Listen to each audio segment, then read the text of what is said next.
علی امین یہاں سے جا رہا ہوتا ہے کل رات واپس، چیک پوائنٹ پہ اس کی گولیوں، پوری پولیس کھڑی ہوتی، گولیاں چل جاتی ہیں اس کی گاڑی کے اوپر، اور پھر وہی کہ پہلے اس کے اوپر گولی اور پولیس کہتی ہے جی ہمیں اس نے گولیاں چلائی ہیں.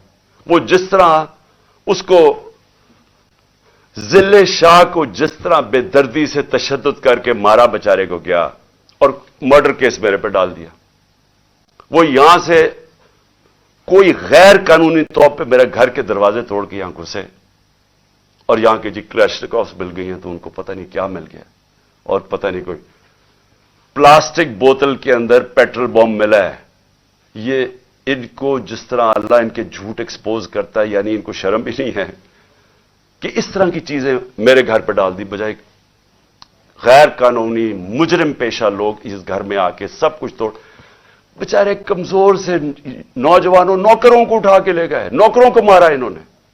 وہ بیچارہ خنسامہ سفیر، وہ بیچارہ سوکا ذات، اس کو ڈنڈے مار کے اٹھا کے لے گئے. یہ کون سا قانون ہے؟ ساری جگہ جدھر سے ہم سنتے ہیں کہ جی کوئی باہر آ گئے، یا پنجاب میں تو انہوں نے پوری ایک ہراساں پھیلایا ہوا ہے. ان سے فیصلہ کیا کہ ہم نے مینار پاکستان میں جلسہ کرنا ہے. اب پتہ چلے جی کل عدالت فیصلہ کرے گی.